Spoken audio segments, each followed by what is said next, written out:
ఈ సభకు విష్ చేసిన వాళ్ళందరికీ వచ్చిన వాళ్ళందరికీ ధన్యవాదం. ఇక్కడ చెప్పాలంటే మా నాన్నగారితో ఆయన పీక్లో నాకన్నా మీ అందరికీ, సుధాకర్ అంకుల్కి మీ అందరికీ ఎక్కువ పరిచయాలు కానీ టైం కానీ ఎక్కువ స్పెండ్ చేశారు నాన్నగారితో.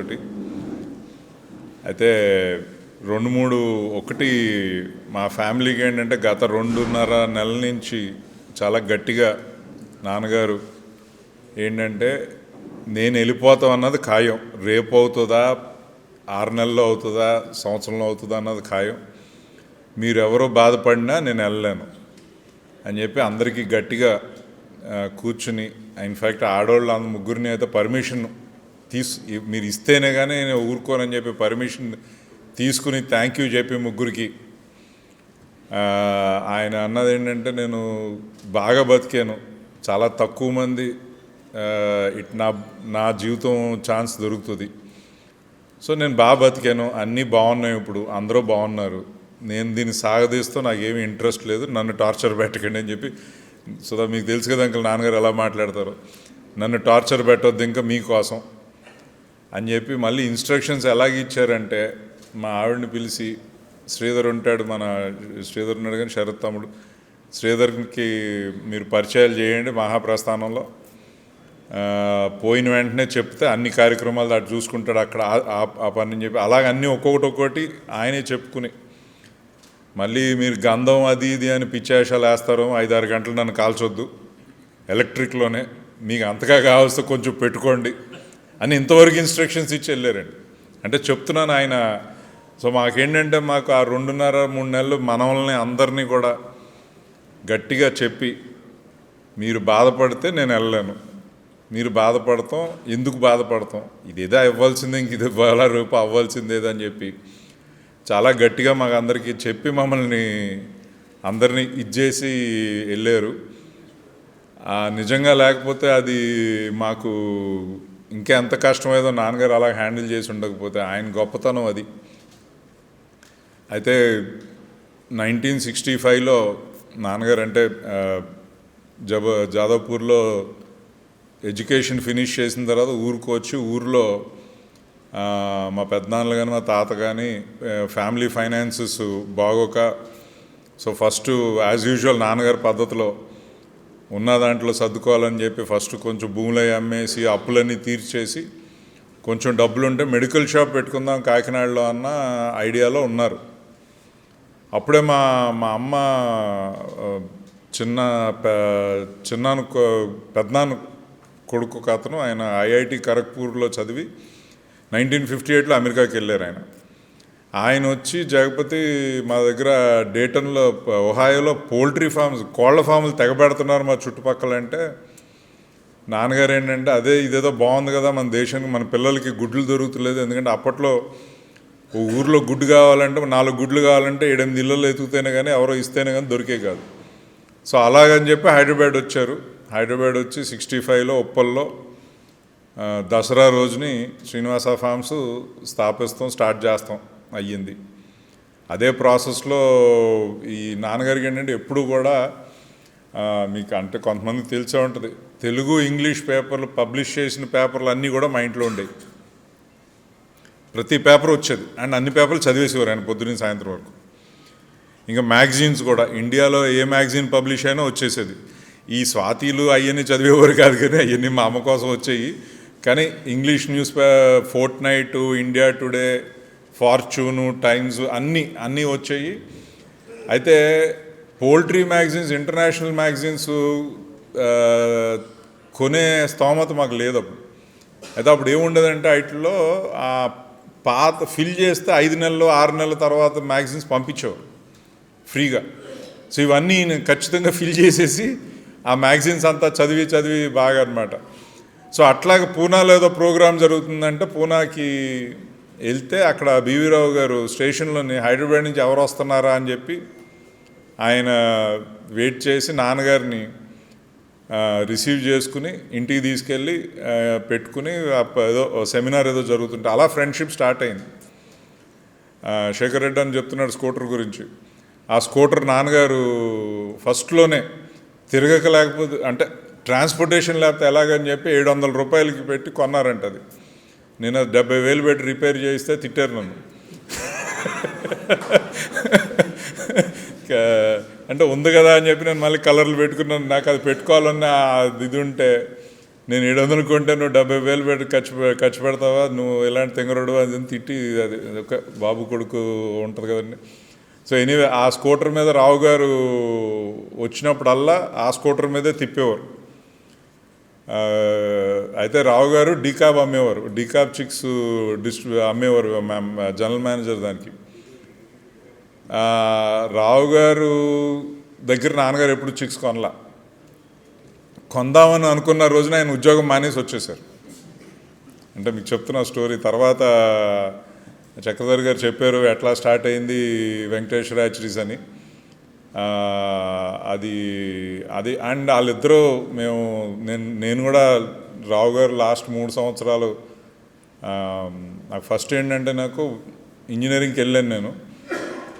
మా నాన్నగారు ఏంటంటే నన్ను ఎక్కువ మాట్లాడతావు అని చెప్పి నన్ను ఎప్పుడు అందరి మధ్యలో తిడతారని చెప్పి ఆయన పక్కన ఉండేవాడిని కదా. చిన్నప్పటి నుంచి ఒక అలవాటు. మా అమ్మ కూడా ఇప్పుడు ఆయనతో ఫుడ్ కూడా తినిచ్చేది కదా. ఎందుకంటే పక్కన కూర్చుని మనం తింటే 10-15 అలాగే ఏదైనా నీకు హార్ట్ అటాక్ వస్తుంది, డయాబెటీస్ వస్తుంది అని తిడతా ఉంటే మా అమ్మ వంటగదిలో పెట్టేది నాకు. ఎప్పుడు మా నాన్నగారి పక్కన పెట్టేది కాదు. సంవత్సరానికి 1-2 సార్లు అందరూ ఉంటేనే ఆయన కామ్గా ఉంటే అప్పుడు అలాంటప్పుడు పెట్టేది కానీ లేకపోతే ఎప్పుడు మా అమ్మ నాతో ఆయనతో భోజనం పెట్టేది కదా నాకు. అయితే ఇంజనీరింగ్ అయిపోయింది. ఒక్కరోజు కాలేజీకి రాలేదండి. బెంగళూరు వచ్చి కూడా ఎప్పుడు కాలేజీకి రాలేదు. అంటే ఆయన నిజం చెప్తా నన్ను పెంచుతూలో మాత్రం ఆ టైంలో మాత్రం అసలు ఉండేది కదండి. ఎందుకంటే ఇప్పుడు అసలు హైదరాబాద్లో ఎప్పుడు ఉండేవారు, పొద్దున్న 3 గంటల తర్వాత సౌండ్ వచ్చిందంటే గోక్కున లేచిపోయేవారండి. ఎవరన్నా 3:30 ఖచ్చితంగా లేచి 3:30 to 4-4:15 వరకే శ్రీనివాస హ్యాచరీస్ పని చూసేవారండి. 4:15 నుంచి షాను రిపోర్ట్స్ అన్నీ ఇచ్చేవారు, మొదలైపోయేది. 5 o'clock టంచర్గా. అప్పట్లో ఎస్టీడీ అదృష్టం 3-4 సంవత్సరాల తర్వాత వచ్చినట్టుంది. ఫస్ట్ ఈ నెలకు ముందే ట్రంకాలు బుక్ చేసేసుకునేవారు. మోహన్ రెడ్డి గారు అని చెన్నై వాళ్ళ ఆవిడ వచ్చి నేను చిన్నప్పుడు వచ్చి మా నాన్నగారిని థ్యాంక్స్ అంకుల్, మీ వల్ల మా ఆయన పొద్దున లెగుస్తున్నాడని చెప్పి, లేకపోతే ఈయన లెగడు అని చెప్పి ఆయన. అంటే నా అదృష్టం ఏంటంటే ఇవన్నీ చూసే నా కళ్ళ ముందు జరుగుతాం. ఎందుకంటే ఈ మీటింగ్లన్నీ మా ఇంట్లో డ్రాయింగ్ రూమ్లో జరుగుతూ ఉంటాయి. ఈయనకి కనిపిస్తే తిడతారని చెప్పి కర్టన్ వెనకాల నిలబడి వింటూ ఉండేవాడు నేను. సో ఎన్ఈసిసి కూడా నాన్నగారు నేను అనుకుంటే ఇవాళ మనం ఆలోచిస్తే ఇంక ఏ ఇండస్ట్రీ ఇలా ఎందుకు చేయలేకపోయింది. బ్రాయిలర్లో కూడా అవ్వలేదు కదా అండి. ఎగ్లో మనకు అయినట్టు బ్రాయిలర్లో కూడా చేయలేకపోయారు. ట్రై చేశారు కానీ చేయలేకపోయారు. ఎందుకంటే బ్రాయిలర్లో నాన్నగారు ఇన్వాల్వ్ అవ్వాల. ఒకటి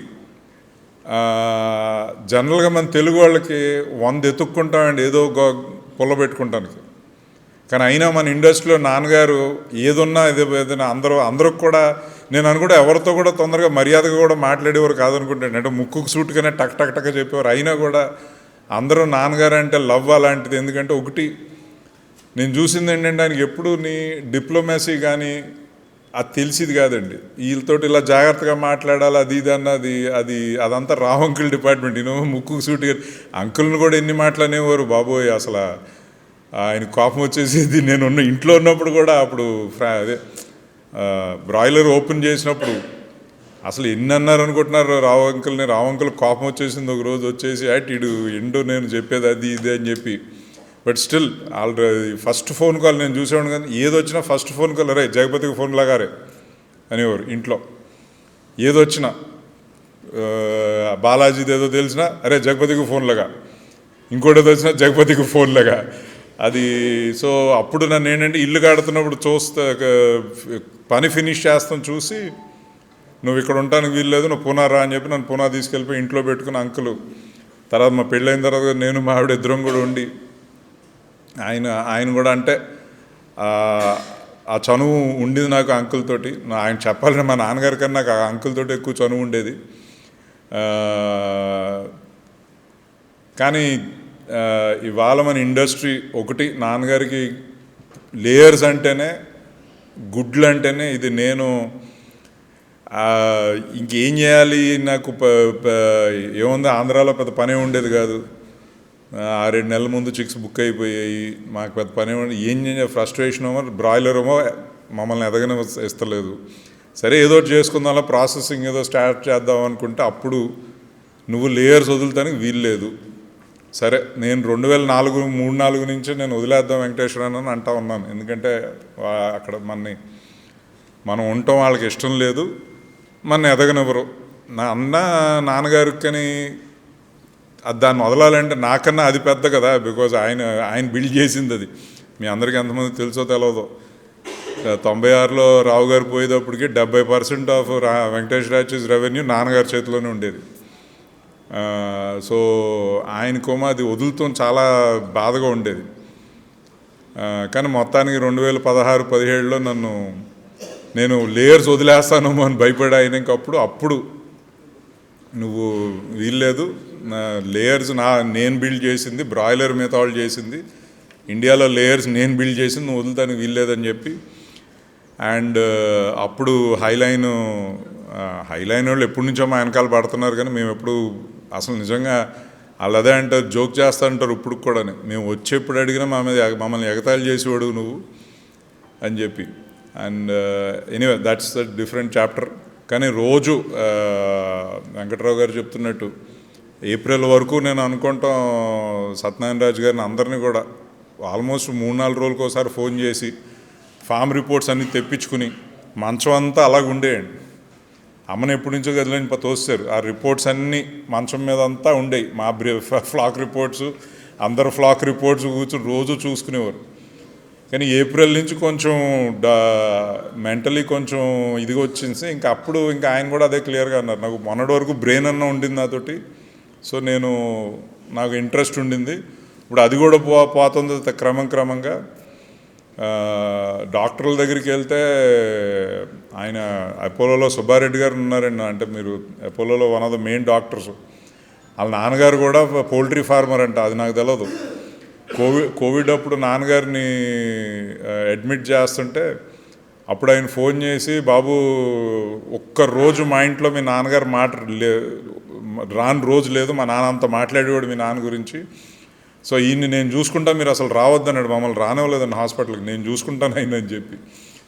సో అంత ఇది కూడా ఆయన కూడా అదే అన్నారు, ఏదన్నా ప్రాబ్లం ఉంటే మీ నాన్నగారికి మేమన్నా చేయగలుగుతాం, ఏజ్ తప్ప ఇంకోటి ఏం లేదు బాబు సురేష్ మీరు అని చెప్పి. ఎందుకంటే హార్ట్ అన్నీ చాలా జాగ్రత్తగా ఉండేవారు కదా, తెలిసిందే కదా మీకు అందరికీ. కానీ ఆయన కోరుకున్నట్టు నిద్రలో పొద్దున్న 5:30కి పనోడు ఫోన్ చేసి, సార్ ఏదో అంటే ఆగిపోయింది ఊపిరి, వాడు అది చెప్తానికి భయపడి తేడా వచ్చింది సార్ అంటే మేము పరిగెట్టుకు వెళ్తే క్లియర్గా నాన్నగారు స్లీప్లో పీస్ఫుల్గా వెళ్ళిపోయారు. సో ఆయన అది కూడా నేను అనుకుంటే ఆయన కావాల్సినట్టు చేసుకుని వెళ్ళిపోయారు అది. సో అది దాంతో ఇంకొకటి మాకు క్లియర్గా అంటే నాది ఎలాగా నేను దాంట్లోనే పెరిగాను కాబట్టి నాకు ఎప్పుడు పోల్ట్రీ ఇంట్రెస్ట్ ఉండింది. మా అబ్బాయి కూడా మేము ఆ డిసిషన్ తీసుకున్నప్పుడు సెకండ్ ఇయర్ అనుకోండి కాలేజీలో ఉన్నాడు.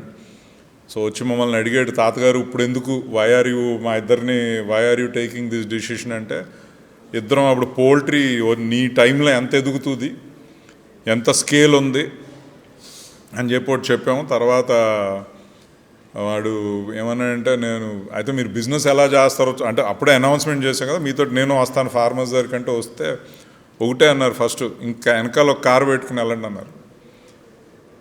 అంటే హర్ష స్టన్ అయ్యాడు, ఎందుకంటే మా నాన్నగారికి మనవాడు అంటే కళ్ళు కనిపించవు, పేరు కూడా ఆయనదే కదా, హర్షశ్రీ జగపతి రాయుడు. సో కారు వెనకాల పెట్టుకుని వెళ్ళన్నారు, ఎందుకంటే ఫార్మర్ ముందు ఫోన్ తీశాడో జోబులోంచి కారు ఎక్కించేసి ఇంటికి పంపించేసాను.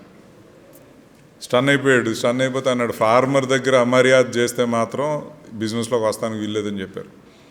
తర్వాత MBA వచ్చిన తర్వాత కూడా ఒకటే అన్నారు, ఫార్మర్ ఫోన్ నెంబరు సేవ్ చేసుకుంటాను భయపడ్డావంటే నువ్వు ఇండస్ట్రియల్ కంపెనీలోకి రావద్దు, ఎంజాయ్ చేయి, ఆస్తి అంతా నీదే. సో అది చాలా క్లియర్గా నాన్నగారు మాకు నేర్పించింది. అండ్ అదైతే మా ప్రామిస్, మీరందరూ బాగుంటేనే మేము బాగుంటాం.